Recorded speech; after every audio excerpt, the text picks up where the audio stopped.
Welcome to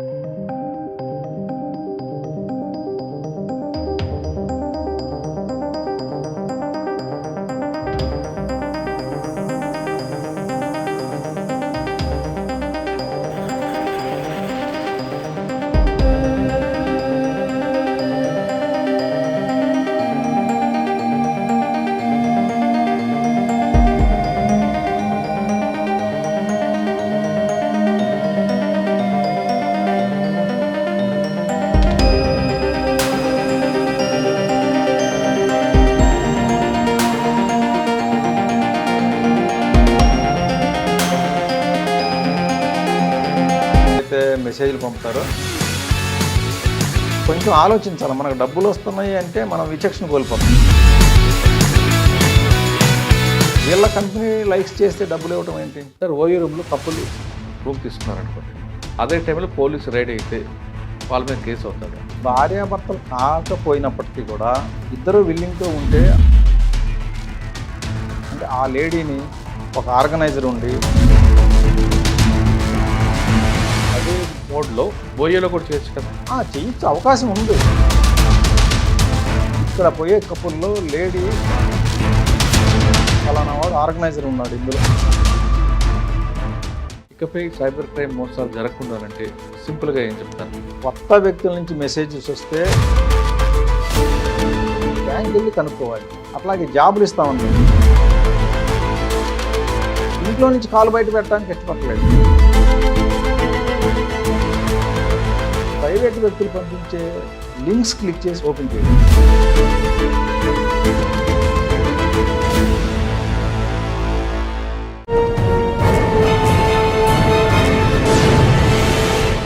welcome to crime diaries. ఈ వారం మన guest cyber crime security wing ACP KVM Prasad గారు. ఇప్పుడు ఎక్కడ చూసినా సరే సైబర్ క్రైమ్ జరుగుతుంది. తెలంగాణ రాష్ట్రం కాదు, మొత్తం ఇండియా మొత్తం మీద సైబర్ క్రైమ్ జరుగుతుంది. కానీ తెలంగాణలో మాత్రం సైబర్ క్రైమ్ రిపోర్ట్ అవుతున్నాయి, దానికి తగ్గట్టు కేసులు అవుతున్నాయి. కాబట్టి దీనికి సెపరేట్ వింగ్ ఒకటి ఏర్పాటు చేసి దీనికి ఒక డీజీ పోస్ట్ కూడా క్రియేట్ చేసి ఒక డైరెక్టర్గా పెట్టారు. శిఖా గోయల్ మేడం డైరెక్షన్లో జరుగుతున్న ఈ టీం ఎలా వర్క్ చేస్తుంది, ప్రస్తుతం తెలంగాణ రాష్ట్రంలో జరుగుతున్న ట్రెండింగ్ క్రైమ్ ఎలా ఉంది, సామాన్యుడు దాంట్లో బలి కాకుండా ఉండాలంటే ఏం చేయాలనే విషయాన్ని సార్ అంటే తెలుసుకుందాం. సార్ నమస్తే అండి. నమస్తే సార్, ఇప్పుడు వాడు కనబడ్డు, కనీసం కత్త కానీ కర్ర కానీ ఏది వాడకుండా సింపుల్గా ఫోన్ చేసి వాడిని కొట్టేస్తున్నాడు అవతల వాడికి. ఆ కొట్టడం కూడా వాడికి ఎంత ఈజీ అయితే అంతవరకు మ్యాక్సిమం దోచేస్తున్నాడు. అందులో బలైన వాళ్ళు ఎక్కువ మంది కూడా సామాన్యులు, అదేవిధంగా ఏజ్ పర్సన్ బలవుతున్నారు. ముఖ్యంగా చెప్పాలంటే బాగా చదువుకున్న వాళ్ళు ఎక్కువ మంది బలవుతున్నారు. నేరం చేసే వ్యక్తి మాత్రం చాలా తక్కువ శాలరీ చదువుకుంటున్నాడు. ఇంతకుముందు గతంలో మనం క్రైమ్ చూసుకుంటే వాళ్ళు రావడం, కొట్టడం, బెదిరించడం అనేది ఉండేది. కానీ ఇప్పుడు ఏం కనపడకుండా, మనిషే కనపడకుండా నేరాలు చేస్తున్న ఈ క్రైమ్ని కంట్రోల్ చేయాలంటే ఏం చేయాలి? ముఖ్యంగా ఇప్పుడు తెలంగాణ రాష్ట్రంలో జరుగుతున్న ట్రెండింగ్ క్రైమ్ ఏమున్నాయి, అందులో రికవరీ అవ్వాలంటే ఏం చేయాలి, కాకుండా అసలు మనం అందులో పోకుండా ఉండాలంటే ఏం చేయాలి? ఇప్పుడు ఏంటంటే ఇంతకు ముందు క్రైమ్కి ఇప్పుడు క్రైమ్కి చాలా తేడా ఉంది. ఇంతకుముందు ఏంటంటే ఎక్కువ మంది ఇండియన్సే ఈ క్రైమ్ చేసేవాళ్ళు. మనీ అంతా కూడా ఇండియాలోనే తిరిగేది. అలా నైజీరియన్స్ కూడా ఇండియాలో ఉండి చేసేవాళ్ళు. ఇండియా నుంచి ముందు ఇక్కడ కలెక్ట్ చేసుకొని తర్వాత బట్టలు కొనటము లేకపోతే హవాలా ద్వారా ఆ విధంగా నైజీరియా పంపించారు. ఇప్పుడు ఏంటంటే ఎక్కువ క్రైమ్ చైనీస్ చేస్తున్నారు. చైనీస్ కూడా ఇక్కడ ఉండకుండా Cambodia, Burma, Vietnam, Singapore, Philippines ఈ కంట్రీస్లో ఉండి చేస్తున్నారు. వేరే కంట్రీస్లో ఉండి చేయటం వల్ల మన డబ్బులను ఏంటంటే క్రిప్టోలో వాళ్ళకి చేరేటట్లుగా చేస్తున్నారు, క్రిప్టో కరెన్సీ. అందువల్ల ఏంటంటే ఇప్పుడు ఒక్కసారి డబ్బులు పోతే రికవరీ చేయడం చాలా కష్టంగా ఉండేది. ఇంతకుముందు ఏంటంటే ఇండియాలో తిరిగేది కాబట్టి మనం మెయిన్ ఫ్రాడ్స్టర్ ఎవరో వాళ్ళని పట్టుకోగలిగితే అతని నుంచి రికవరీ చేసే అవకాశం ఉండేది. ఇప్పుడు మెయిన్ ఫ్రాడ్స్టర్స్ని అరెస్ట్ చేయడం చాలా కష్టం అయిపోయింది, ఎందుకంటే మన దేశంలోనే ఉండలేదు కాబట్టి రికవరీ అనేది చాలా కష్టమైపోతుంది. ఓకే, దీంట్లో ప్రస్తుతానికి ఏంటంటే trending frauds business investment fraud. ఈ బిజినెస్ ఇన్వెస్ట్మెంట్ ఫ్రాడ్స్లో రెండు రకాలు ఉన్నాయి. ఒకటేమో ట్రేడింగ్ ఇన్వెస్ట్మెంటు, ఒకటేమో అదర్ ఇన్వెస్ట్మెంట్. అదర్ ఇన్వెస్ట్మెంట్లో ఏంటంటే మనకు ఒక వాట్సాప్ మెసేజ్ వస్తుంది, I am the CEO of so and so company. We are offering part-time job. One can earn 5,000 to 6,000 per day. For details అని ఒక లింక్ ఇస్తారు. ఆ లింక్ క్లిక్ చేస్తే డైరెక్ట్ వాట్సాప్కి తీసుకుపోతుంది అనమాట, వాట్సాప్ చాట్కి. దాంట్లో డీపీ ఒక అందమైన మోడల్ లాంటి అమ్మాయి ఉంటుంది. అది చూడంగానే వీళ్ళు ఆ అమ్మాయి ఏదో ఒక హ్యారీ అని మేరీ అని సంథింగ్ పేర్లు రాస్తారు. ఈ పేర్లు ఆ ఫోటో చూడంగానే చాలా వరకు జెంట్స్ కొంతవరకు అట్రాక్ట్ అవుతారు. మామూలుగా అటువంటి మెసేజ్లు నెగ్లెక్ట్ చేసేయాలి. మనకి కొత్త వాళ్ళ నుంచి వచ్చిన మెసేజ్లు అసలు పట్టించుకోకూడదు. కానీ ఇట్లా ఒక బ్యూటిఫుల్ గర్ల్ డీపీ పెట్టుకొని CEO of so and so company, ఆ కంపెనీల పేర్లు కూడా ఏంటంటే ఇండియాలో ఎగ్జిస్టింగ్ ఉన్న కంపెనీల పేర్లు చెప్తారు ఎక్కువ. ఇట్లా చెప్పేసరికి 5,000 to 6,000 అనగానే అట్రాక్ట్ అవుతారు. ఈ అట్రాక్ట్ అయిన తర్వాత ఈ వాట్సాప్ చాట్లో కనుక మనం హాయ్ అని పెడితే చాలు, do you want to earn money or do you want to do some part time job అని చెప్పి అడుగుతారు. ఎస్ అన్నామంటే వాళ్ళు మనకు ఎక్స్ప్లెయిన్ చేస్తారు ఈ జాబ్ ఎలా ఉంటుందని. This is very simple job, మేము కొన్ని లింక్ పంపుతాం, ఆ లింకులు క్లిక్ చేసి యూట్యూబ్ వీడియోస్ వస్తాయి, వాటిని లైక్ చేసి స్క్రీన్ షాట్ తీసి మాకు పంపించండి, that is your task. For every click you will get 50 rupees అంటారు.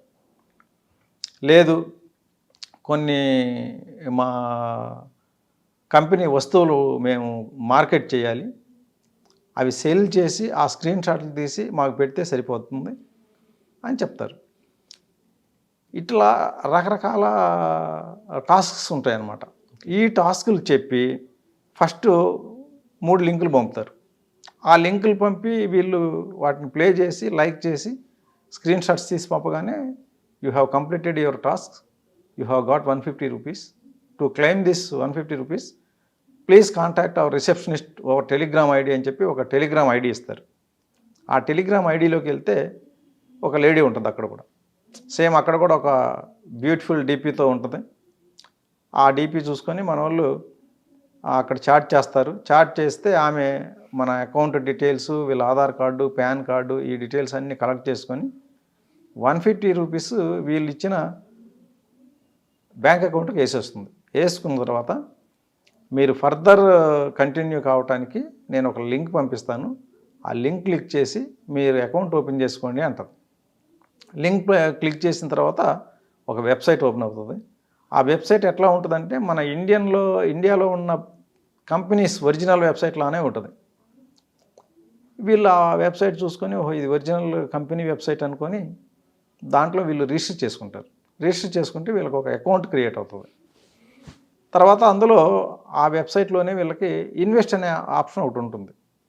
మీరు ఫర్దర్ టాస్క్స్ అన్నీ మీరు కొనుక్కోవాల్సి వస్తుంది. 500 పెట్టి టాస్క్స్ కొనుక్కుంటే అది కంప్లీట్ చేస్తే మీకు ప్రాఫిట్ వస్తుందని చెప్తారు. ముందు 500 ఇన్వెస్ట్ చేయమంటారు. 500 ఇన్వెస్ట్ చేసిన తర్వాత కొన్ని టాస్క్లు ఇస్తారు. అవన్నీ క్లిక్ చేసి లైక్ చేయటం, సింపుల్ టాస్క్స్ కంప్లీట్ అయిపోతాయి. 500 పెడితే ఇంకొక 500 యాడ్ చేసి 500 ప్రాఫిట్ వచ్చింది, మీ బ్యాలెన్స్ 1000 ఉంది, యూ కెన్ విత్డ్రా అంటారు. అంటే ఈయన విత్డ్రా ఆప్షన్ కొడితే ఆయన బ్యాంక్ అకౌంట్కి వచ్చేస్తాయి డబ్బులు, ₹1000. తర్వాత ఇట్లా బ్యాంక్ రాగానే మళ్ళీ ఈసారి 2000 పెట్టమంటారు. 2000 పెడితే కూడా అది 4000 అవుతాయి, లేదా 3500 అవుతాయి. అది కూడా ఆయన బ్యాంక్ అకౌంట్కి వెళ్ళిపోతాయి. 2 సార్లు బ్యాంక్ అకౌంట్కి డబ్బులు వచ్చేసరికి ఈయనకి కొంచెం కాన్ఫిడెన్స్ వస్తుంది. ఈ కాన్ఫిడెన్స్ వచ్చిన టైంలో వాళ్ళు ఏం చెప్తారంటే మీరు అప్గ్రేడ్ అయినారు, ఇప్పుడు 10,000 పెట్టాలి అంటారు. ఆ 10,000 పెడితే అవి కూడా ఇక్కడ బ్యాలెన్స్ 20,000 చూపిస్తుంది. ఈ 20,000 క్లెయిమ్ చేయాలంటే 50,000 పెట్టాలా అంటారు. ఇంతకుముందు విత్డ్రాలు కొట్టుకుంటే బ్యాంక్ అకౌంట్కి వెళ్ళేది, ఇప్పుడు విత్డ్రా ఆప్షన్ కొడితే అది ఎనేబుల్ కాదు, డిజేబుల్ అయ్యి ఉంటుంది. ఏంటి నాకు రావట్లేదంటే మీరు అప్గ్రేడ్ అయినారు, 50,000 ఇంకా ఇన్వెస్ట్ చేయాలంటారు. ఈ 50,000 పెట్టిన తర్వాత అది కూడా 1 lakh అయిపోతుంది. పాత బ్యాలెన్స్ ఇది కలిపి 1,20,000 చూపిస్తుంది, కానీ విత్డ్రా కాదు. ఈలోపే మళ్ళీ మీరు నెక్స్ట్ లెవెల్కి ప్రమోట్ అయిపోయినారు, మీరు ఈసారి 2 lakhs ఇన్వెస్ట్ చేయాలి అంటారు. ఇలా చాలామంది సాఫ్ట్వేర్లు 30 నుంచి 40 lakhs మధ్యలో ఇన్వెస్ట్ చేసి అంత చేసిన తర్వాత కానీ ఇదంతా ఫ్రాడ్ అనేది అర్థం చేసుకోవడం లేదు. ఆ స్టేజ్లో ఎక్కువ వాళ్ళ దగ్గర ఉన్న డబ్బులన్నీ పోయి కొంతమంది అయితే అప్పులు చేసి మరీ పెట్టినారు. అప్పులు చేసి డబ్బులు పోగొట్టుకున్న తర్వాత అప్పుడు వచ్చి కంప్లైంట్లు ఇస్తున్నారు. ఈ type of business investment fraud ఇది. సార్ అందులో కంప్లైంట్ ఇచ్చిన తర్వాత రికవర్ అవుతుంది అంటారా? దీంట్లో ఏంటంటే ఎక్కువ ఇంతకు ముందు చెప్పినా నేను, ఎక్కువ పర్సెంట్ డబ్బులు చైనా వాళ్ళకి వెళ్ళిపోతాయి. మనకు దొరికేదంతా కూడా బ్యాంక్ అకౌంట్ హోల్డర్స్ దొరుకుతారు. ఈ బ్యాంక్ అకౌంట్ హోల్డర్స్ కూడా ఏంటంటే వీళ్ళు టెలిగ్రామ్లో చాలా గ్రూప్స్ ఉన్నాయి. ఈ గ్రూప్స్లో వీళ్ళు మాకు బ్యాంక్ అకౌంట్ ప్రొవైడ్ చేస్తే ₹1,00,000 ఇస్తాము, 2,00,000 ఇస్తాము అని చెప్పి చెప్తారు. మనకి ఇక్కడ ఏంటంటే ఇండియాలో జస్ట్ బ్యాంక్ అకౌంట్ ప్రొవైడ్ చేస్తేనే ₹1,00,000 అంటే కనుక చాలామంది లైన్లో నుంచుంటారు, మేము ఇస్తామని. అదేవిధంగా ఈ టెలిగ్రామ్ ఛానల్స్లో మేము ప్రొవైడ్ చేస్తామని చెప్పి పోటీ ఉంది.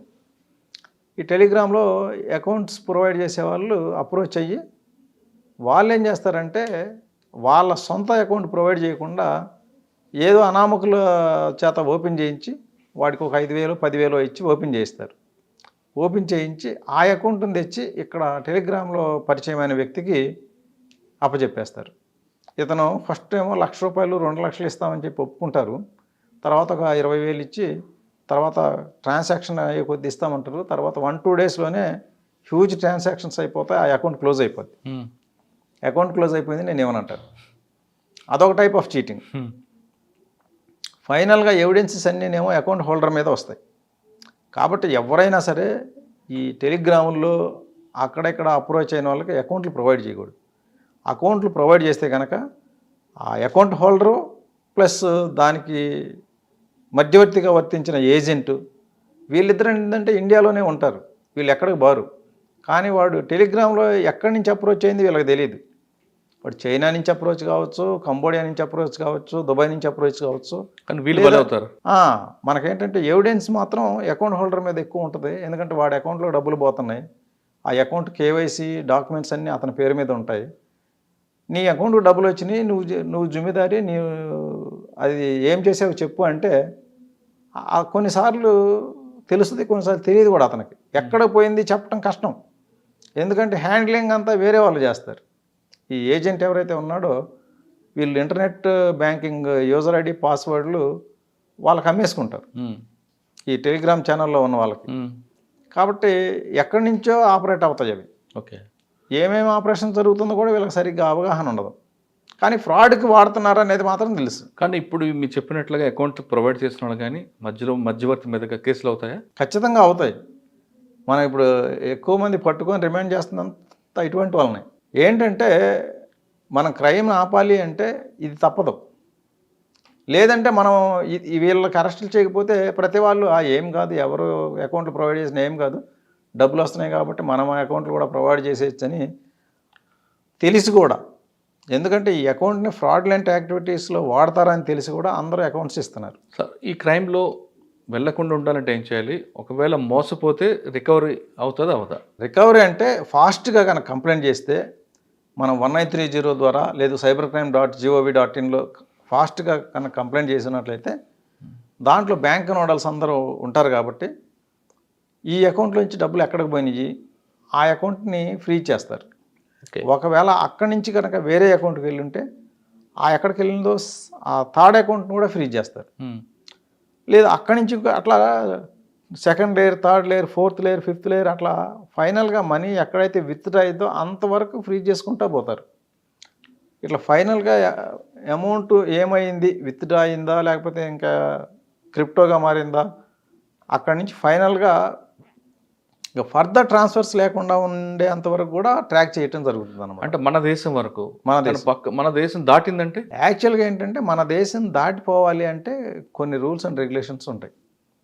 మనిషి పోవాలా, ఒక ఫామ్ ఫిల్ చేసి ఇవ్వాలి, దాంట్లో పర్పస్ రాయాలి, ఆ పర్పస్ ఎందుకు అనేది బ్యాంకు వాళ్ళు వెరిఫై చేయాలి, అది జెన్యూన్ అనుకుంటే బ్యాంకు వాళ్ళు అప్పుడు పంపుతారు.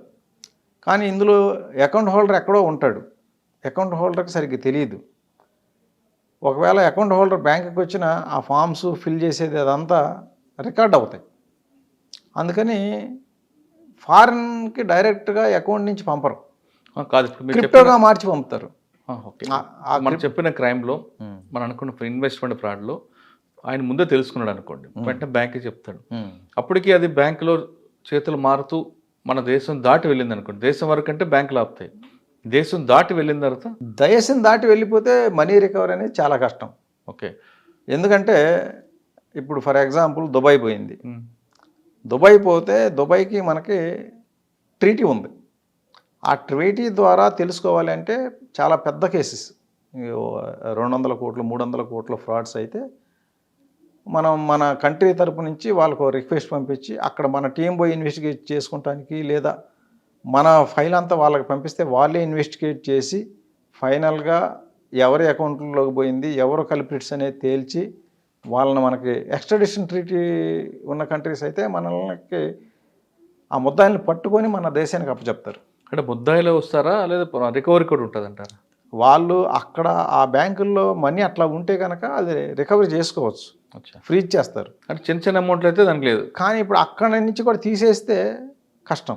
ఇప్పుడు చిన్న ₹1,00,00,000 ఎవరైనా ₹1,00,00,000 పోయినాయి, ఈ ₹1,00,00,000కి ఈ ప్రొసీజర్ అంతా నడపడం అనేది చాలా ఇబ్బందికరమైన విషయం. సార్ అసలు ఆ క్రైమే జరగకుండా ఉండాలంటే ఏం చేయాలండి? క్రైమే జరగకుండా ఉండాలి అంటే ఈ పార్ట్ టైం జాబ్ అని ఎవరైతే మెసేజ్లు పంపుతారో ఈ అమ్మాయిల డీపీలు పెట్టుకొని వాటిని ఇమ్మీడియట్గా డిలీట్ చేయాలి. వాటికి రెస్పాండ్ అవ్వకూడదు. ఒకవేళ రెస్పాండ్ అయినా కొంచెం ఆలోచించాలి. మనకు డబ్బులు వస్తున్నాయి అంటే మనం విచక్షణ కోల్పోతాం. యూట్యూబ్లో లైక్స్ చేస్తున్నారు, యూట్యూబ్లో మనం మామూలుగా కూడా చాలా లైక్స్ చేస్తాం, ఎప్పుడూ డబ్బులు రావు. వీళ్ళ కంపెనీ లైక్స్ చేస్తే డబ్బులు ఇవ్వటం ఏంటి? అది కొంచెమని ఆలోచించాలి. తర్వాత సరే లైక్స్ చేసేవరకు బాగానే ఉంది, టాస్క్స్ కొనుక్కోవడం ఏంటి? ఈ టాస్క్ని మనం కొనుక్కొని మనం క్లిక్ చేసి మళ్ళీ ఇది డబుల్ అయిపోయిందని చెప్పి సంబరపడిపోయి మళ్ళీ డబుల్ పెట్టడం. ఇప్పుడు 10,000 పెట్టారు, 20,000 అయినాయి, ఇప్పుడు దాకా విత్డ్రా అయినవి, తర్వాత విత్డ్రా కాదు అని చెప్తున్నారు. ఎందుకంటే మీరు నెక్స్ట్ లెవెల్కి ప్రమోట్ అయ్యారంటారు. ఎవరు ప్రమోట్ చేస్తున్నారు? ఎట్లా ప్రమోషన్ ఎట్లా వస్తుంది? దేని గురించి ప్రమోషన్ వస్తుంది? అంటే ఫస్ట్ స్టెప్లోనే డ్రా చేసుకొని అక్కడితో ఆగిపోవడం బెటర్ అంటారు. ప్రతి వాళ్ళు ₹150 తీసుకొని ఆపేస్తే ఇట్లా కొన్ని లక్షల మంది చేస్తే వాడికి నష్టం వచ్చి ఈ బిజినెస్ కొంత తగ్గిస్తారు. కానీ మన వాళ్ళు ఏం చేస్తున్నారంటే వాడికి వేల రెట్లు ఎక్కువ వచ్చేలాగా చేస్తున్నారు. ప్రతి వాడు 20 లక్షలు 30 లక్షలు బాగొట్టుకొని వాడికి ₹150తో ఆపేసే వాళ్ళు 100 మంది ఉంటే 20 to 30 lakhs పోగొట్టుకునే వాళ్ళ సంఖ్య ఇంకా అంతకంటే ఎక్కువ ఉంది. దానివల్ల వాళ్ళకి ఇది హ్యాపీ బిజినెస్ అని చెప్పేసి రోజు రోజుకి ఇంకా పెంచుతున్నారు. సార్ ఇన్వెస్ట్మెంట్ ఫ్రాడ్లో తెలంగాణలో ఎన్ని కంప్లైంట్ రిజిస్టర్ అవుతాయి, ఎంత ప్రాపర్టీ లాస్ అయింది? మనకి ఈ చైనీస్ ఫ్రాడ్స్ అన్నిటిలో కలిపి పర్ డే తెలంగాణ నుంచి 3 to 4 crores పోతుంది. ఈ ఇన్వెస్ట్మెంట్లో సెకండ్ టైప్ ఇంకోటి ఉంది. ఈ సెకండ్ టైప్లో ఇట్లా 20-30 lakhs కాదు, 5 to 10 crores లాగేస్తున్నారు. దీంట్లో ఏంటంటే ఇప్పుడు మనకి ఇండియన్ మార్కెట్లో IPOs ఏ కంపెనీ రిలీజ్ చేస్తుంది అబ్జర్వ్ చేస్తారు. ప్రస్తుతం మనకి బజాజ్ వాళ్ళు రిలీజ్ చేసినారు. ఈ బజాజ్ వాళ్ళు ఒరిజినల్ బజాజ్లో కొనాలి అనుకుంటే మనం డీమాట్ అకౌంట్ నుంచి కొనాలి. బజాజ్ వెబ్సైట్ ఉంది, ఎవరైనా సరే షేర్లు కొనాలి అంటే మనం డైరెక్ట్ కొనడానికి రాదు. షేర్ మార్కెట్లో ఏంటంటే ఏజెంట్స్ ఉంటారు, రిజిస్టర్డ్ ఏజెంట్స్. ఆ రిజిస్టర్డ్ ఏజెంట్స్ ద్వారా కొనాలి. వాళ్ళు మనకు ఒక డీమాట్ అకౌంట్ క్రియేట్ చేస్తారు. డీమాట్ అకౌంట్ క్రియేట్ చేసి మన డైరెక్షన్ మీద మనం వాళ్ళకి మెయిల్ పెడితే నాకు ఈ కంపెనీ షేర్స్ ఒక 1000 కావాలి, 100 కావాలి అని చెప్పి మనం మెయిల్ పెడితే మనకు ఒక అకౌంట్ ఓపెన్ చేస్తారు వాళ్ళ ఏజెంట్ కంపెనీలో.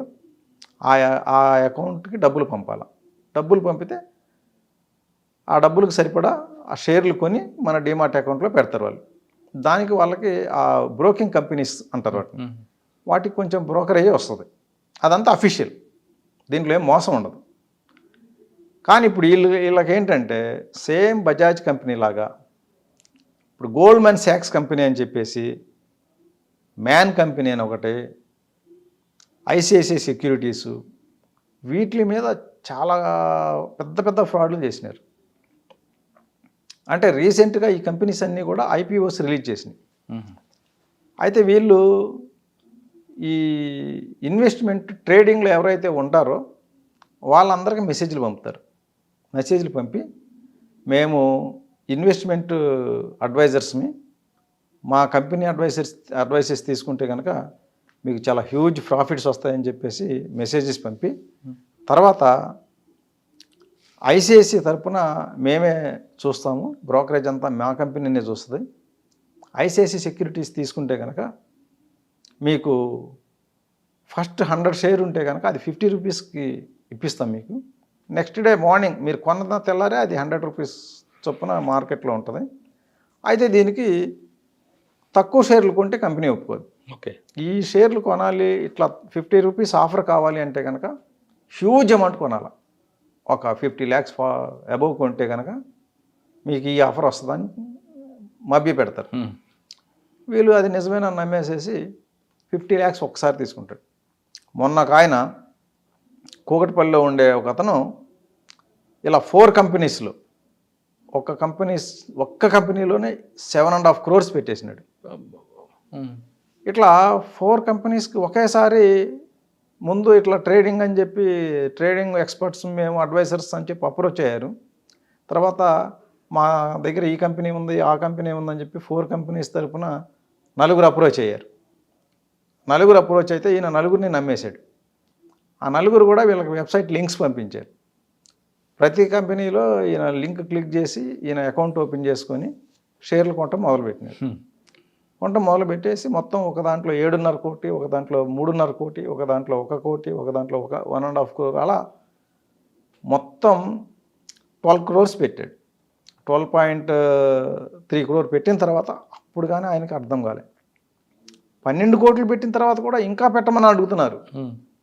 ఎందుకంటే ఆ వెబ్సైట్లో కనబడుతుంది ఈయన పెట్టిన 12 కోట్లకి 30 crores చూపిస్తున్నారు ప్రాఫిట్స్. ఓకే. ఇవన్నీ కలిపి 30 crores వచ్చేసినాయి అని చెప్పి 30 crores ఆయన దగ్గర ఉన్నట్లే ఫీల్ అయిపోయినాడు. విత్డ్రా కావట్లా, అమ్ముకోవడానికి రావట్లా. ఫస్ట్ ఇనీషియల్గా ఏంటంటే కొంచెం అమౌంట్స్ పెట్టి అవి ఆయనకి అమ్ముకుంటే ప్రాఫిట్స్ వచ్చేటట్లు చేసినారు. ఆ ప్రాఫిట్ని అకౌంట్లోకి వచ్చేటట్లు చేశారు.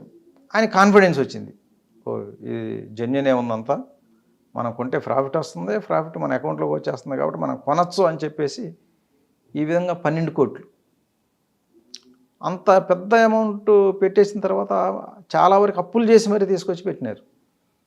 ఎందుకంటే ఈ గ్రీడీనెస్ అనేది main ingredient of cyber crime. Greediness లేని వాళ్ళకి సైబర్ క్రైమ్ బారిన పడేది తక్కువ.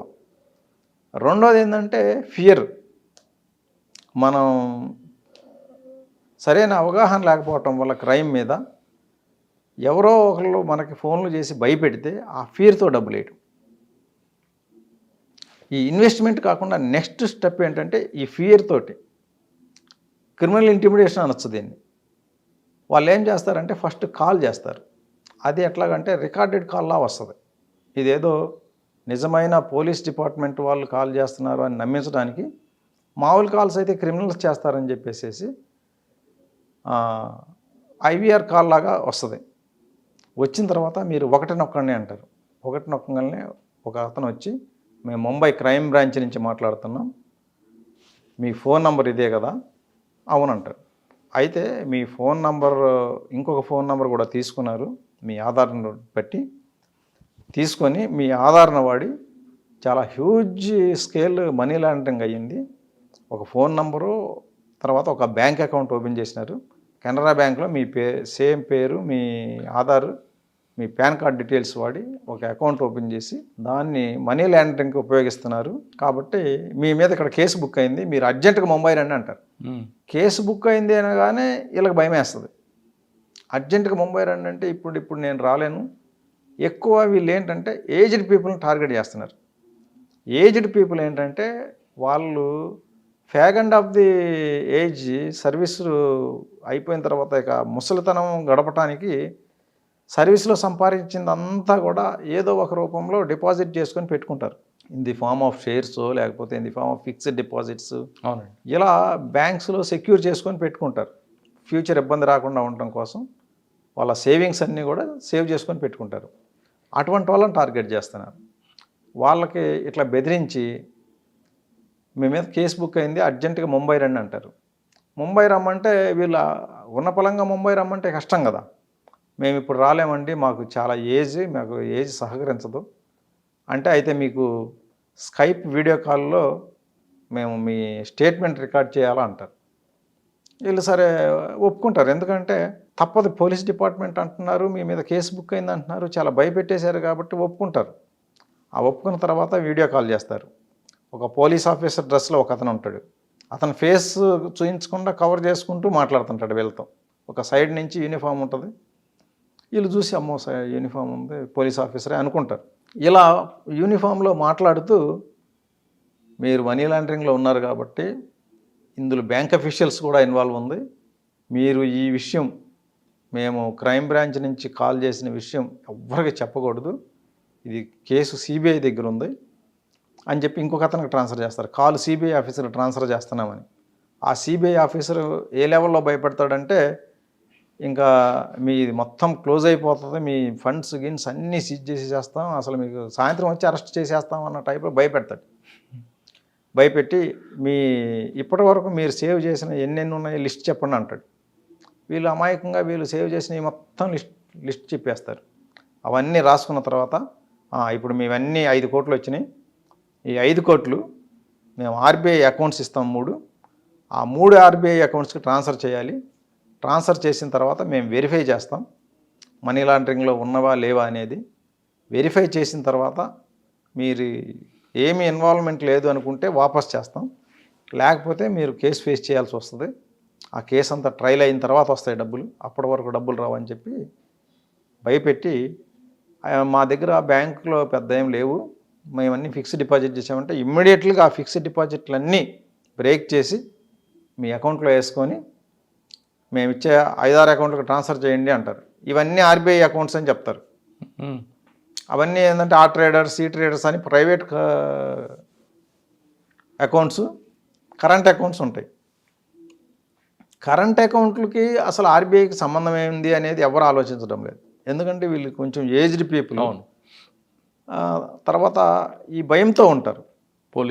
పోలీసు ఏదో మనీ లాండరింగ్ కేసు అంటున్నారు, ఇదేదో ఇంటర్నేషనల్ లాండరింగ్ అంటున్నారు, తర్వాత నరేష్ గోయల్ ఇన్వాల్వ్మెంట్ ఉంది ఇందులో అంటున్నారు. ఇట్లా పెద్ద పెద్ద మనీ లాండరింగ్ వ్యక్తుల పేర్లు చెప్తారు. చెప్పేసేసి ఎవరైతే న్యూస్లో ప్రముఖంగా మనీ లాండరింగ్లో ఉంటారో వాళ్ళ పేర్లు చెప్పి వాళ్ళతో ఇన్వాల్వ్మెంట్ ఉంది ఈ అకౌంట్ అంటారు. ఇలా చాలా పెద్ద స్కేల్ ఇన్వాల్వ్ అయిపోయి ఉంది మీ అకౌంటు, అది ఇంకా మీ ఇష్టం అని చెప్పి భయపెడతారు. ఇట్లా భయపెట్టి ఆ ఉన్న అమౌంట్ మొత్తాన్ని వాళ్ళు ఇచ్చిన ఒక 5-6 అకౌంట్లకు ట్రాన్స్ఫర్ చేయించుకుంటారు. ట్రాన్స్ఫర్ చేయించుకున్న తర్వాత ఇక వీళ్ళ దగ్గర ఏం లేవు, అన్నీ అయిపోయిన తర్వాత కట్ చేసి పడేస్తారు. అప్పుడు మనకు తెలుస్తుంది. అప్పుడు ఈ భయపెట్టిన కేసుల్లో మాత్రమే వీళ్ళు డబ్బులన్నీ పోయిన తర్వాత ఆలోచించుకుంటారు. ఆలోచించుకున్నాక ఇదేంటి ఇట్లా అయిందని అప్పుడు చెప్తారు. వాళ్ళకి చెప్తే అరే ఏంటిది మనీ లాండరింగ్ ఏంటి, మీకు మనీ లాండరింగ్కి ఏం సంబంధం, మీరెందుకు భయపడాలా అని ఎవరో కొంచెం ధైర్యం చెప్తే అప్పుడు వచ్చి కంప్లైంట్ చేస్తున్నారు. ఇటువంటి కేసుల్లో కొంచెం ఎక్కువ అమౌంట్స్ మనకి హోల్డ్లో పెట్టే అవకాశం ఉంది. ఎందుకంటే ఎక్కువ రోజులు లేకుండా సేమ్ డేనో లేకపోతే నెక్స్ట్ డేనో రియలైజ్ అవుతున్నారు. రియలైజ్ అయ్యి వచ్చి కంప్లైంట్లు ఇస్తున్నారు.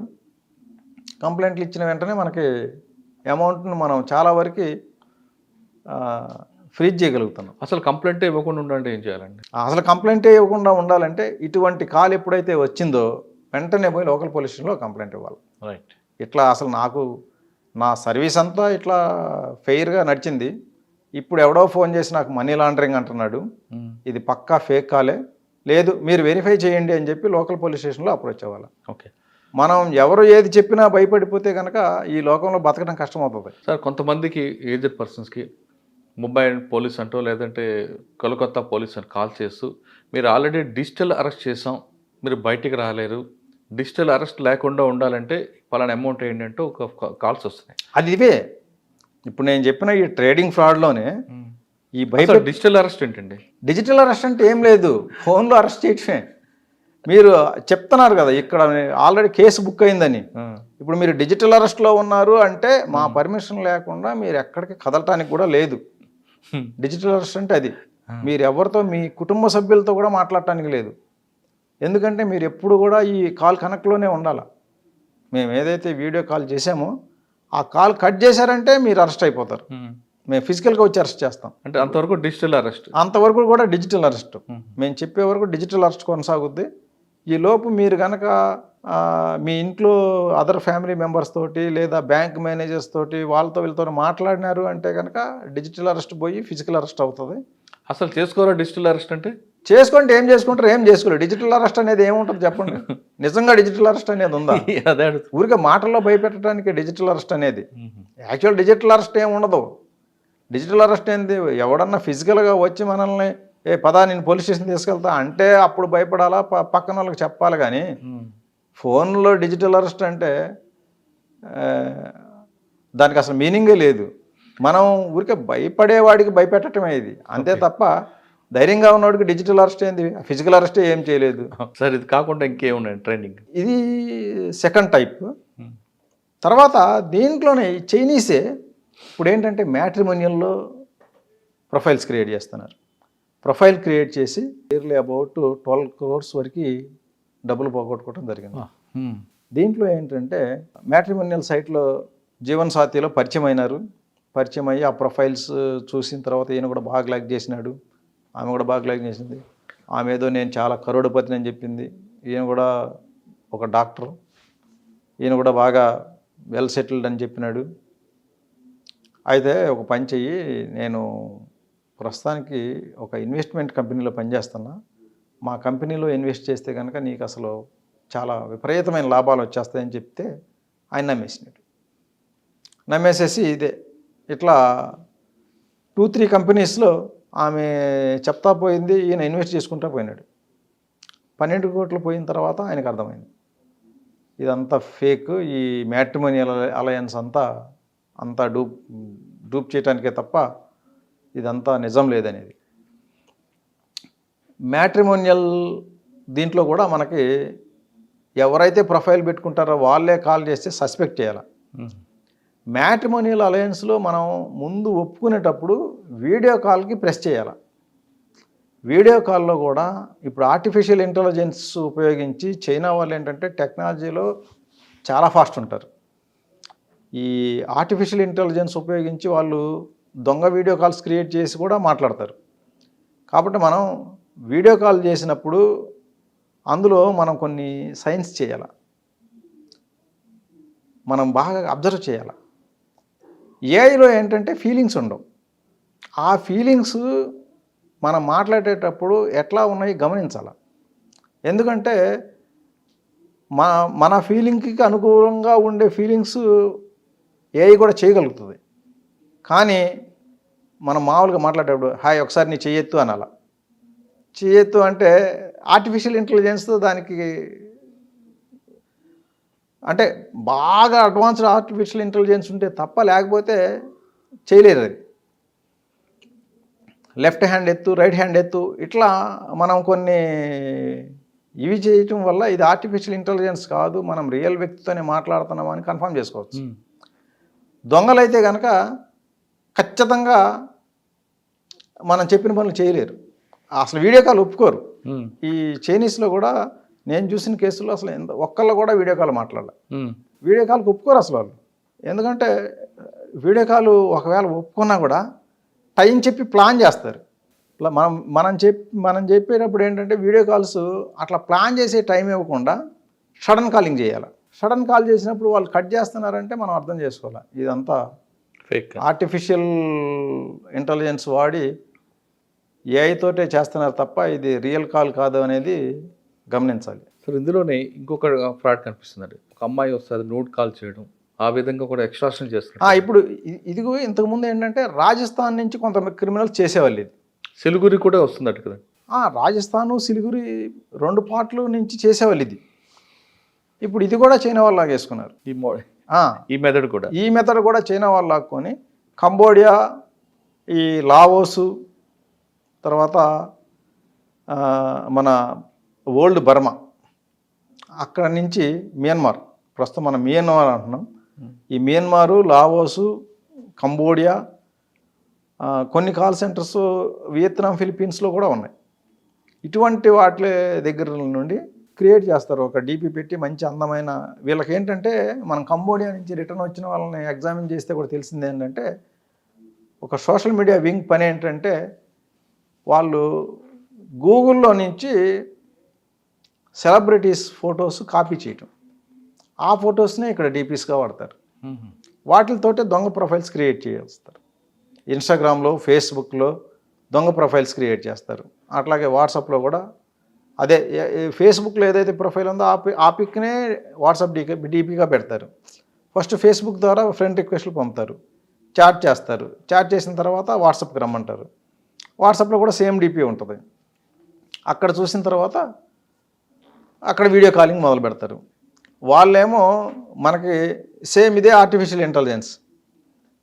వాళ్ళ వాయిస్ ఏమో ఒకళ్ళది ఉంటుంది, మనకు కనపడే వాళ్ళు ఒకళ్ళు ఉంటారు. ఫారెన్ దీంట్లో న్యూడిటీగా వస్తారు. అంటే వచ్చిన తర్వాత డిజరోబ్ అవుతారు. వీళ్ళని కూడా ప్రెజర్ చేస్తారు, మీరు కూడా డిజరోబ్ అవ్వండి అని. వీళ్ళు కూడా బట్టలు తీసేసిన టైంలో రికార్డ్ చేసి, మీ రికార్డు మా దగ్గర ఉంది, మేము అక్కడ పంపుతాం, ఇక్కడ పంపుతాం, గూగుల్లో పెడతాము, యూట్యూబ్లో పెడతాము, ఫేస్బుక్లో మీ ఫ్రెండ్స్కి పంపిస్తామని భయపెట్టి డబ్బులు వసూలు చేస్తారు. పర్టికులర్గా యూఎస్లో ఉండే ఇండియన్స్ని టార్గెట్ చేస్తున్నారు. ఓకే. ఎందుకంటే యూఎస్లో చదువుకునే వాళ్ళు, జాబ్స్ చేసేవాళ్ళు చాలామంది ఇండియా నుంచి చాలామంది ఉన్నారు. వాళ్ళ డేటా అంతా సంగ్రహించి వాళ్ళ డేటాను ఉపయోగించి వాళ్ళకి కాల్స్ చేసి వాళ్ళని టార్గెట్ చేసి ఇండియాలో వాళ్ళ ఇండియన్ అకౌంట్స్ కానీ, లేదంటే ఫైనల్గా డబ్బు రీచేది మాత్రం ఇండియన్ అకౌంట్స్కి. ఇండియన్ అకౌంట్స్ నుంచి వివిధ రూపాల్లో చేయలేకపోతుంది. ఎందుకంటే యూఎస్ ఇండియన్స్ని వాళ్ళు టార్గెట్ చేయడం, డబ్బులు ఎక్కువ ఉంటాయి కదా వాళ్ళ దగ్గర.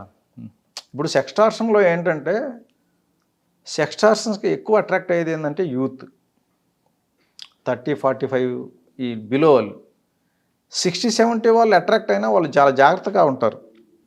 నాకు ఈ వయసులో 60 years వాడికి 30 years కాల్ చేస్తుందంటే ఇందులో ఏదో మతలబు ఉందని చెప్పి ఆలోచిస్తారు.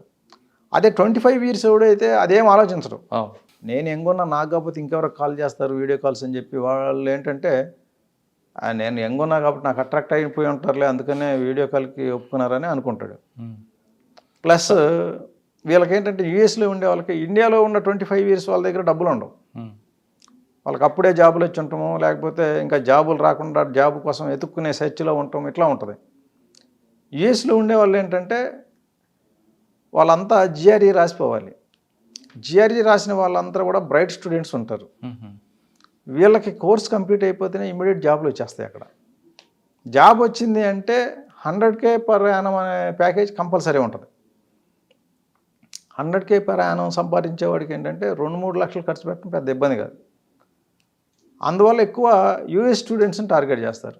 వాళ్ళు 2 లక్షలు 3 లక్షలు పోతే కూడా పెద్దగా పట్టించుకోరు, ఇది పోయింది దరిద్రం పోయింది చాలే అనుకుంటారు. అందువల్ల ఏంటంటే ఎక్కువ యూఎస్ స్టూడెంట్స్ని. ప్లస్ ఇంకొకటి, యూఎస్ నీ డబ్బులు ఎక్కడికి వేసినావు అంటే ఇండియన్ అకౌంట్ క్లోజ్. యూఎస్లో ఎవరు పట్టించుకోరే కదా, కంప్లైంట్ తీసుకుంటారే కానీ నీ డబ్బులు ఎక్కడికి పోయినాయి అదర్ కంట్రీస్కి పోయిందంటే ఆ కేసు అంతే సంగతి. సార్ యూఎస్లో ఇండియన్ ఈ విధంగా మోసపడి అనుకోండి, ఆయన అక్కడ కంప్లైంట్ ఇవ్వాలా, డబ్బులు ఇక్కడికి వచ్చాక కాబట్టి ఇక్కడ కంప్లైంట్ ఇవ్వాలా? మన ఇండియన్ అకౌంట్స్కి వేసినారు కాబట్టి ఇక్కడ కంప్లైంట్ ఇస్తేనే మనం అకౌంట్ హోల్డర్ మీద యాక్షన్ తీసుకుంటానికి ఉంటుంది. అకౌంట్ హోల్డర్ని పట్టుకోవచ్చు.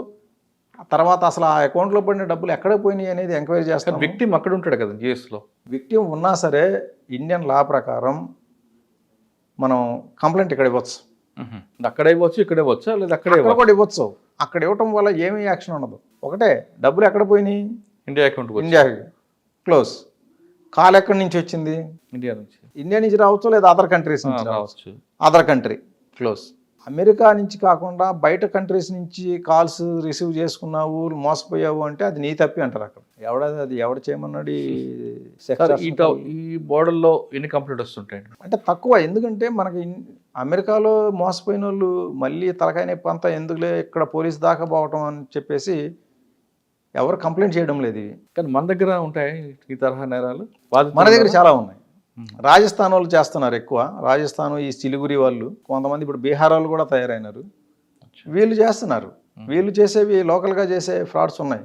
అందులో పెద్ద అమౌంట్స్ పోయేది తక్కువ, చాలా రేర్గా. కానీ 10 lakhs 20 lakhs. రీసెంట్గా ఒక అతను ఇట్లాగే వీడియో కాల్ వచ్చింది, మాట్లాడాడు. ఈయన కూడా కొంత డిజరోబ్ అయ్యి ఈయన ప్రైవేట్ పార్ట్స్ వాళ్ళు క్యాప్చర్ చేయడం జరిగింది. చేసిన తర్వాత అంతా అయిపోయింది. ఇనీషియల్గా డబ్బులు ఏమంటే ఈయన నేను ఎందుకు వేస్తా అన్నాడు. అంటే ఇది ఇట్లా లాభం లేదని చెప్పేసి నెక్స్ట్ నేను ఢిల్లీ క్రైమ్ బ్రాంచ్ ఇన్స్పెక్టర్ని మాట్లాడుతున్నా, నువ్వు నీ ప్రైవేట్ పార్ట్స్ చూపించినావంట, ఈ అమ్మాయి సూసైడ్ చేసుకుంది, వాళ్ళ పేరెంట్స్ వచ్చినారు కంప్లైంట్ ఇవ్వడానికి అని ఒక డెడ్ బాడీ ఫోటో పంపించినారు. స్ట్రెచ్చర్ మీద ఉన్న ఒక ఫోటో పంపించి మరి మర్డర్ కేసు బుక్ చేస్తాను నీ మీద, ఎందుకంటే నీ వాళ్ళే చనిపోయింది. ఇప్పుడు ఆ పేరెంట్స్కి 22 lakhs ఇస్తే వాళ్ళు ఒప్పుకుంటారంట, లేదంటే కేసు ఫైల్ చేయమంటున్నారు. మరి మర్డర్ కేసు ఫైల్ చేస్తే నీకు సాయంత్రం నువ్వు అరెస్ట్ చేయాల్సి వస్తుంది, ఆలోచించుకొని చెప్పండి. దీనికి ఇదేంటి మర్డర్ కేసు అంటున్నాడు, డెడ్ బాడీ ఫోటో పంపించాడు. ఆ డెడ్ బాడీ ఫోటో చూడంగానే నీకు భయం వేసింది, నిజంగానే సూసైడ్ చేసుకుందామని చెప్పి ఆ 22 lakhs పంపించేసినాడు.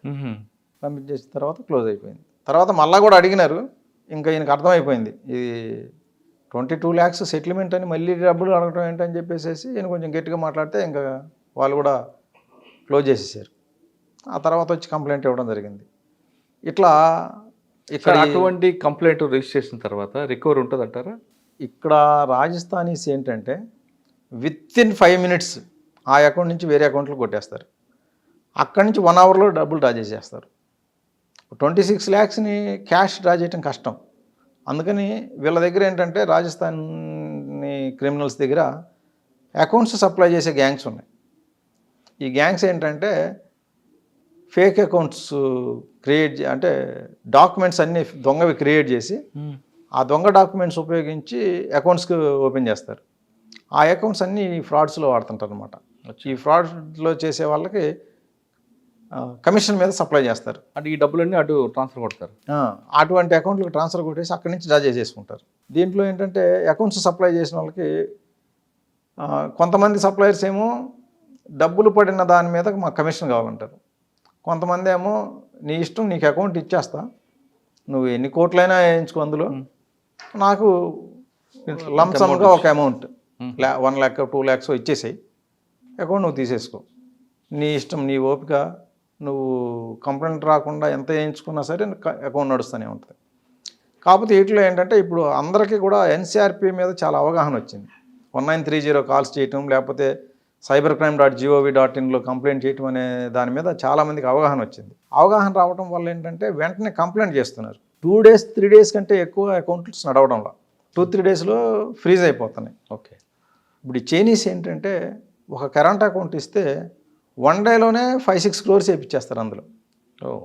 అందువల్ల ఏంటంటే మనకు ఒక్క రోజులో లేదా 2 daysలో ఫ్రీజ్ అయినా సరే అప్పటికే ఒక 10 కోట్లు ట్రాన్సాక్షన్స్ అయిపోతున్నాయి అందులో.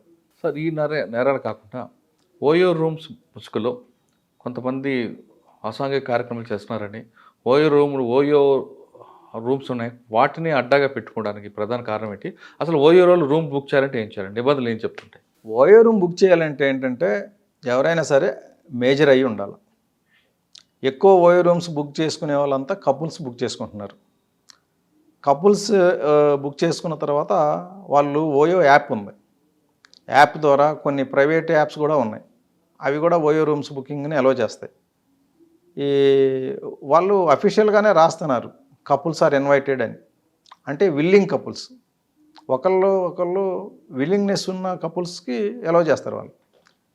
ఆ ఓయో యాప్ డౌన్లోడ్ చేసుకొని లేదా వేరే అదర్ మేక్ మై ట్రిప్, ఈ trip adviser, is my trip అని అట్లా చాలా ప్రైవేట్ కంపెనీస్ కూడా ఓయో రూమ్స్కి బుక్ చేసే ఫెసిలిటీ ఉంది. మనం ఈ కస్టమర్స్ ఏంటంటే ఓయో యాప్ డౌన్లోడ్ చేసుకొని కానీ లేదా అదర్ ట్రావెల్ యాప్స్ డౌన్లోడ్ చేసుకొని వాటి ద్వారా బుక్ చేసుకుంటారు. బుక్ చేసుకున్నప్పుడు ఎవరైతే బుక్ చేస్తారో వాళ్ళ డీటెయిల్స్ ఇవ్వాలి. ఫోన్ నంబర్ అనేది ఇంపార్టెంట్, ఎందుకంటే ఆ ఫోన్ నంబర్కే వాళ్ళన్నీ బుక్ చేసిన తర్వాత బుకింగ్ డీటెయిల్స్ అన్నీ ఆ ఫోన్ నంబర్కి వాట్సాప్ ద్వారా పంపుతారు. కాబట్టి ఫోన్ నంబర్ అనేది వాళ్ళు క్రైటీరియాగా తీసుకొని దాని మీద బుకింగ్ నడుపుతారు. మనం యాప్ డౌన్లోడ్ చేసుకున్న తర్వాత బుకింగ్ చేసుకుంటారు. బుకింగ్లో ఎవరైతే బుక్ చేస్తున్నారో వాళ్ళ డీటెయిల్స్ ఇస్తారు. తర్వాత రూమ్కి వెళ్ళినప్పుడు ఐడెంటిటీ కార్డ్స్ ఇవ్వాలి. అక్కడ ఓయో రూల్స్ ప్రకారం ఏంటంటే ఇద్దరు వెళ్తే ఇద్దరివి కూడా ఐడి కార్డ్స్ అనేవి సబ్మిట్ చేయాలి. ఐడి కార్డ్ సబ్మిట్ చేసినప్పుడు ఇద్దరిది మ్యాచింగ్ కాలేదనుకోండి, మ్యాచింగ్ అంటే మ్యాచింగ్ అవ్విందా లేదనేది అక్కడ చూడరు. ఆధార్ కార్డు కావాలంతే. ఆధార్ కార్డు కావాలా, అది మ్యాచ్ అవుతుందా అవ్వదా అనేది వాళ్ళు ఏమి చెక్ చేయరు. కపుల్ ఆధార్ కార్డు కావాలి. ఆ కపుల్ అంటే ఇప్పుడు కపుల్స్ ఆర్ ఇన్వైటెడ్ అంటే they may not be married couples, any couple, కాబట్టి చెకింగ్ ఏమి ఉండదు దానికి. సార్ లోపలికి వెళ్ళిన తర్వాత అంటే బుక్ చేసుకు వెళ్ళిన తర్వాత ఇద్దరు సైన్ చేయాలి అక్కడ. కొంతమంది కొన్ని హోటల్స్ ఏంటంటే ఇద్దరు సంతకం తీసుకుంటారు, అంటే ఎవరి ఆధార్ కార్డు మీద వాళ్ళ సంతకం చేయాలి రూల్ ప్రకారం. కొంతమంది ఏంటంటే ఒకళ్ళ సంతకమే తీసుకుంటారు, కార్డులు మాత్రం ఇద్దరు తీసుకుంటారు. సార్ ఆ విధంగా వెళ్ళిన తర్వాత ఇద్దరు సంతకాలు చేయొచ్చు లేదా చేయకపోవచ్చు, కానీ అక్కడ ఆధార్ కార్డులు అయితే ఇవ్వాలి, ఇద్దరు ఇవ్వాల్సిందే, ఏదో ఒక ఐడెంటిటీ కార్డు ఇవ్వాల్సిందే. అక్కడ వెళ్ళిందంటే ఈ అమ్మాయి విల్లింగ్గా వెళ్ళినట్లుగానే మీనింగ్ వస్తుంది, అంతే కదా మరి. అంతే కదా. అక్కడ వెళ్ళిన తర్వాత రేప్ కేసు పెట్టే అవకాశం ఉంటుందా కొంతమందికి? కొంతమంది పెడుతుంటారా, చెల్లుతుంది అంటారా? ఓయో రూమ్స్లో అయితే అది కుదరదు, ఎందుకంటే ఓయో రూమ్లో ఐడెంటిటీ కార్డు ఇచ్చి వెళ్ళిన తర్వాత నేను అన్విల్లింగ్ అంటే మరి ఇక దానికి స్టోరీ క్రియేట్ చేయాల్సి వస్తుంది. ఏదో ఇక్కడ డిస్కషన్ చేద్దామని పిలిచినాడు, అది ఒప్పుకొని నేను కార్డు ఇచ్చినాను అదేదని చెప్తారు. ఇప్పుడు సమాజంలో ఒక ఇదేంటంటే ఓయో రూమ్కి పోయారు అంటేనే సెక్స్ చేయడానికి పోయారు అనే ఒక ఇది ఉంది, మెసేజ్ ఉంటుంది, మెసేజ్. మరి అట్లాంటప్పుడు నేను ఓయో రూమ్కి ఏదో డిస్కస్ చేయడానికి పోయినాను, ఆయన బిజినెస్ డీల్కి డిస్కస్ చేయడానికి రమ్మన్నాడు అందుకని పోయినాను అంటే that is meaningless. Sir OYO రూమ్లో కప్పులు రూమ్ తీసుకున్నారనుకోండి, అదే టైంలో పోలీసు రైడ్ అయితే వాళ్ళ మీద కేసు అవుతుందా? భార్యాభర్తలు కాకపోయినప్పటికీ కూడా ఇద్దరు విల్లింగ్తో ఉంటే దాంట్లో ఏం కేసు బుక్ చేయడానికి లేదు. కానీ దీంట్లో ప్రాస్టిట్యూషన్ యాంగిల్ ఉంటే కనుక, అంటే ఆ లేడీని ఒక ఆర్గనైజర్ ఉండి ఇతని దగ్గర డబ్బులు తీసుకొని సప్లై చేసి ఉండి ఈ మనీ యాంగిల్ దొరికితే కనుక మనం పీటా యాక్ట్ బుక్ చేయొచ్చు. అదే మోడ్లో ఓయోలో కూడా చేయొచ్చు కదా? చేయొచ్చు, అవకాశం ఉంది. కాకపోతే ఏంటంటే మనకు ఆ ఇన్ఫర్మేషన్ ఉండాలి. ఇక్కడ పోయే కపుల్లో లేడీ ఇలా పలానా పింప్ సప్లై చేస్తున్నాడు, పలానా వాడు ఆర్గనైజర్ ఉన్నాడు, ఇందులో ప్రాస్టిట్యూషన్ వాడు ఆర్గనైజ్ చేస్తున్నాడు, ఈ ఆర్గనైజర్ సప్లై చేస్తూ వీడే బుక్ చేసినాడు అని చెప్పేసి మనకి ఇన్ఫర్మేషన్ ఉంటే ఆ ఇన్ఫర్మేషన్ మీద మనం డీటెయిల్స్ మిగతా తీయచ్చు కదా, ఎవరు బుక్ చేసినారు ఆ డీటెయిల్స్ ఉంటాయి, బుక్ చేసిన వాళ్ళ డీటెయిల్స్, విజిట్ చేసిన వాళ్ళ డీటెయిల్స్. ఓయోలో ఏంటంటే booking for self or booking for others ఇది ఉంటుంది. మనం వేరే వాళ్ళకు కూడా బుక్ చేయొచ్చు. అట్లా వచ్చిన కపుల్స్కి వేరే వాళ్ళు బుక్ చేస్తే కనుక మనం అది తీసుకోవచ్చు, క్రైమ్ కింద వస్తుంది. ఓకే, వెరిఫై చేయాలి. ఓకే, ఓయోలో ఇటువంటి నాంశం లేకుండా వాళ్ళు ప్రొవైడ్ చేసేసుకుంటాం అప్పుడు ఓయో మీద కూడా కేసు వద్దా? అంటే ఓయో రూమ్స్ ఆర్గనైజర్ మీద అంటే వాళ్ళకి తెలిసి ప్రొవైడ్ చేస్తే కేసు అవుతుంది, తెలియక ప్రొవైడ్ చేస్తే కేసు కాదు. ఇది పలానా వాడు పలానా పింప్ ప్రాస్టిట్యూషన్ పర్పస్లో బుక్ చేసినాడు అని తెలిసి కూడా వీళ్ళు ఎలా చేసినారంటే ఓయో మీద కూడా కేసు బుక్ చేస్తాం. కానీ కొంతమంది ఓయోలో రూమ్ తీసుకొని ఇంకా పేకాట ఆడే వాళ్ళు కూడా కొంత కనిపిస్తుంటారు. ఆ పేకాట ఆడటం అయితే అది ఎట్లా ఉన్నా కూడా మనీ ఇన్వాల్వ్మెంట్ ఉంటుంది. పేకాట ఆడితే కంపల్సరీ గేమింగ్ యాక్ట్ కింద వస్తుంది, అది బుక్ చేస్తారు. బుక్ చేసినప్పుడు కూడా అంతే. యాక్చువల్గా ఏంటంటే మనం గేమింగ్ హౌస్ని రైడ్ చేసినప్పుడు అది సీజ్ చేసే అవకాశం ఉంది, సీజ్ చేయొచ్చు. అంటే రూమ్ కూడా సీజ్ చేయొచ్చు. సీజ్ చేసి కోర్ట్ ఆర్డర్ తీసుకొని వాళ్ళు దాన్ని రిలీజ్ చేసుకోవాల్సి వస్తుంది. ఓకే, ఈ పీటా కేసుల్లో కానీ గేమింగ్లో కానీ రూములు సీజ్ చేయొచ్చు. రూమ్ సీజ్ చేసేసి, ఎందుకంటే అది ఎవిడెన్షియరీ మెటీరియల్. సార్ ఇప్పుడు తెలంగాణలో మీరు చెప్పిన 2 ట్రెండింగ్ కాకుండా ఇంకేమున్నాయండి? ఇప్పుడు ఇవేంటంటే ఇప్పటివరకు నేను చెప్పినవి ఓన్లీ చైనీస్ చేస్తున్న ఫ్రాడ్స్. తర్వాత లోన్లు ఇప్పిస్తామని చెప్పి, జాబులు ఇప్పిస్తామని చెప్పేసి, తర్వాత వాట్సాప్ డీపీ ఫ్రాడ్స్. వాట్సాప్లో డీపీ, ఇప్పుడు నేను నా డీపీ పెట్టుకున్నారు, నా నంబర్ కాదు వేరే నంబర్తో నా ఫ్రెండ్స్కి మెసేజ్లు పోతాయి. నేను అర్జెంటుగా హాస్పిటల్లో ఉన్నాను, నాకు ఒక 20,000 పంపించు, 50,000 పంపించు. అది కూడా పొడిగా మాట్లాడతారు కదా. ఎక్కువ మాట్లాడితే బండారం బయటపడుతుంది అని చెప్పి ఎక్కువ విషయాలు వెల్లడించే కొద్దీ రిస్క్ ఎక్కువ. అందుకని చెప్పి అంత రిస్క్ తీసుకోరు. అనుమానం వస్తుందంటే కట్ చేస్తారు.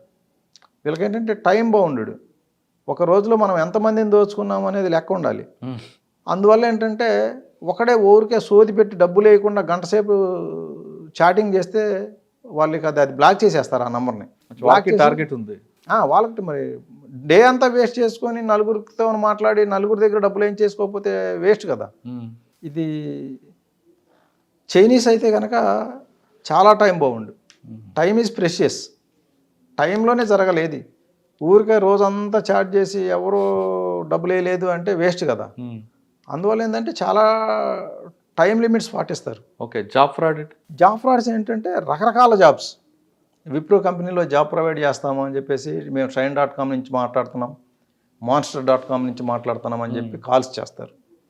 కాల్స్ చేసి ఫస్ట్ మీరు ఇంటర్వ్యూలో అటెండ్ అవ్వాలా అని చెప్పేసి యాక్చువల్ ఇంటర్వ్యూ ఎట్లా ఉంటుందో ఆ టైప్ ఒకటి క్రియేట్ చేస్తారు. వాళ్ళ నాలెడ్జ్ చూస్తే కూడా వీళ్ళు రియల్ విప్రోలో వాళ్ళే మామూలు ఫ్రాడ్స్టర్ అయితే ఇంత నాలెడ్జ్ ఉండదు అనిపించేలా ఉంటుంది ఆ ఇంటర్వ్యూ కూడా. ఎందుకంటే ఫ్రాడ్స్టర్స్ కూడా they have improved their knowledge.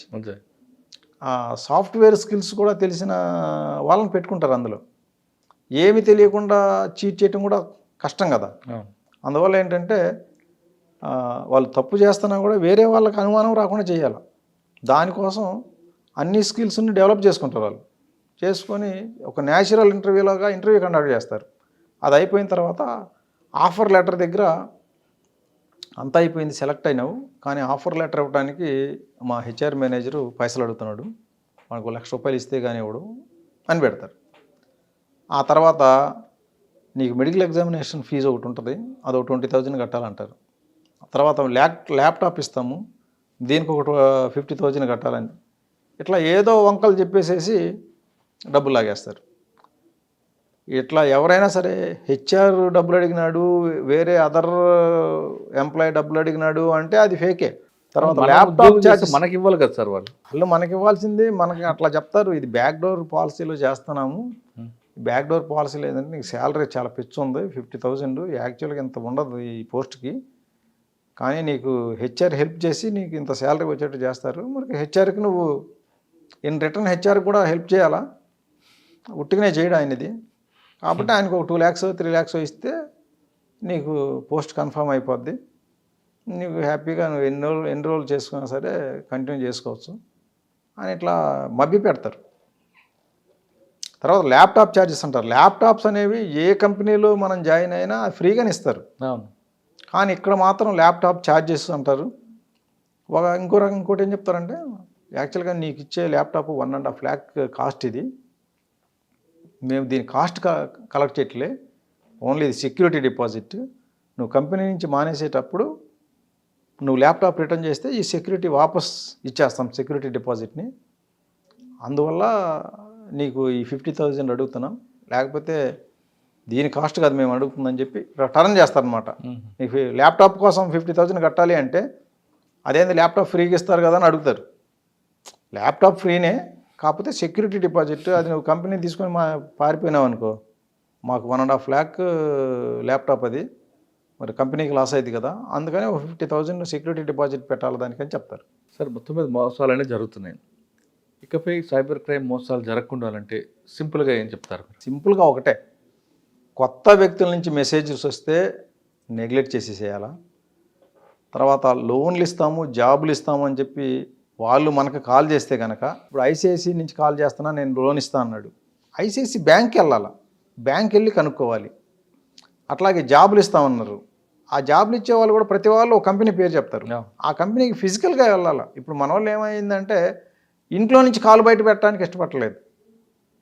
ఆ ఇంట్లో నుంచి కాలు బయట పెట్టిన వాళ్ళందరికీ కూడా, ఎవరైతే అమాయకంగా ఉంటారో వాళ్ళందరికీ ఈ దీంట్లో మూల్యం చెల్లించాల్సి వస్తుంది సైబర్ క్రైమ్లో.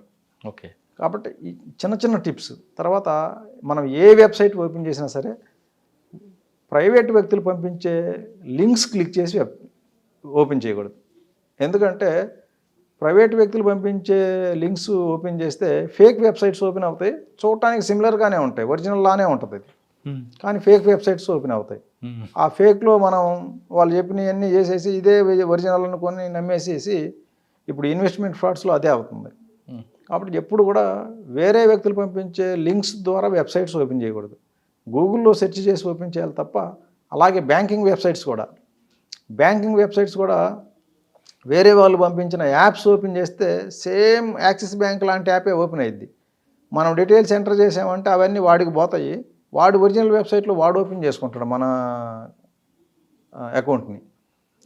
కాబట్టి ఇట్లా వేరే వ్యక్తులు పంపించే లింక్స్ ద్వారా వెబ్సైట్స్ ఓపెన్ చేయకూడదు, యాప్స్ డౌన్లోడ్ చేయకూడదు. మనం ఏదైనా యాప్ డౌన్లోడ్ చేయాలంటే గూగుల్ ప్లే స్టోర్కి పోయి లేదా యాపిల్ స్టోర్కి పోయి డౌన్లోడ్ చేసుకోవాలి. మొత్తం మీద చెప్తున్నట్టు ప్రసాద్ గారు చెప్తున్నట్లుగా మనలో అమాయకత్వం లేదా అత్యాసే సైబర్ క్రిమినల్స్ పాలిట వరంగా మారిందంటున్నారు ప్రసాద్ గారు. కొత్త వ్యక్తులు ఎవరైనా మెసేజ్ పంపినా, లింక్స్ పంపినా, లేదా గుర్తు తెలియని వ్యక్తులు ఎవరైనా వీడియో కాల్ చేసినా అవన్నీ మీరు ఇక్కడ కూడా టచ్ చేయకుండా దాన్ని డిలీట్ చేసే చాలా బెస్ట్ అంటూ చెప్తున్నారు. లేదా మీరు కూడా సైబర్ క్రిమినల్స్ విసిరిన హంటర్నెట్లో పడి మీరు విలువలా కొట్టుకునే అవకాశం కనిపిస్తుందంటూ చెప్తున్నారు. ఇది ప్రసాద్ గారితో ఎక్స్క్లూజివ్ ఇంటర్వ్యూ. వచ్చే వారం మరో గెస్ట్తో మళ్ళీ కలుద్దాం. అంతవరకు నమస్తే. Thank you sir. Thank you.